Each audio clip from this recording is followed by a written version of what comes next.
생신한 남수와 과일들은 건강에 좋은 영향을 주는 것으로 해서 식생활에 널리 이용되고 있습니다.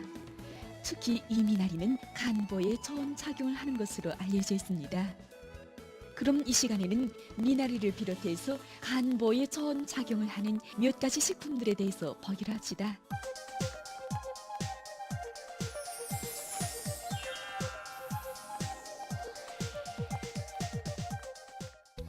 간은 인체에서 제일 큰 장기라고 말할 수 있습니다. 그래서 사람들 속에서는 정상적이던 간이 간장질병으로 또 불치병으로 넘을 때까지도 별로 아픔을 느끼지 못합니다. 때문에 평소에 간을 잘 보호하는 것이 매우 중요합니다.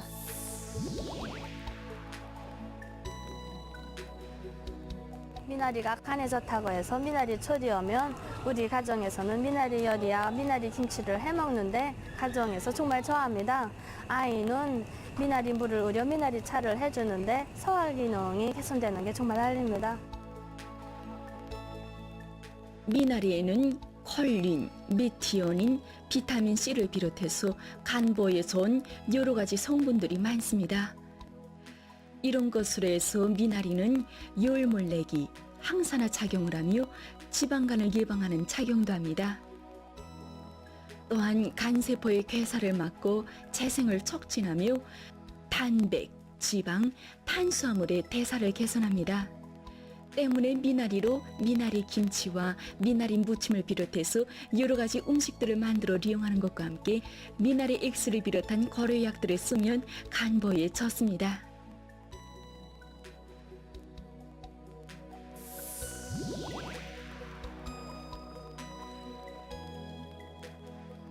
마늘과 양파도 우리 가정주부들이 식생활에 많이 이용하는 식품입니다.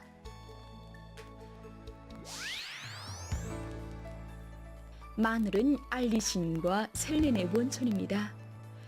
알리신은 면역계통에 침투하는 병원체를 차단하고 또 셀렌은 해독 과정을 촉진합니다. 그래서 간에 주는 부하를 훨씬 줄이고 소화기 계통을 개선하는 데 도움을 준다고 합니다. 마늘은 한 번에 한두 쪽씩 될수록이면 식후에 생신한 그대로 섭취하는 것이 좋습니다. 마늘을 요리에 이용할 때에도 다진 후 10분 정도 있다가 요리에 넣는 것이 좋습니다.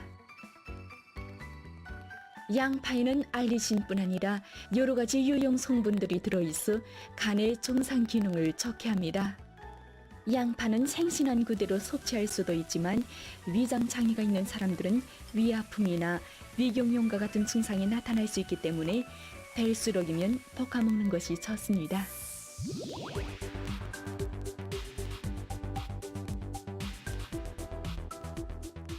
남새뿐 아니라 수산물도 간보에 매우 좋은 식품들입니다. 수산물은 간에 비교적 좋은데 특히 조개류는 간의 이상적인 식품이라고 말할 수 있습니다. 그 중에서도 가막조개, 섭조개, 대합조개 등에는 질 좋은 단백질과 메티오닌, 시스틴, 타우린 등과 같은 성분들이 많이 들어 있습니다. 이 성분들은 지방이 간에 침착하는 것을 막고 간세포의 재생 과정을 촉진하는 작용을 합니다.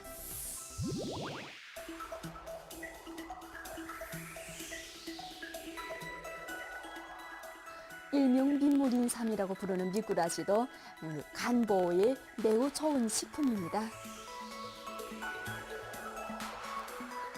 미꾸라지에는 메티오닌과 비타민 B2 그리고 아미노산인 타우린 등이 많이 들어 있습니다.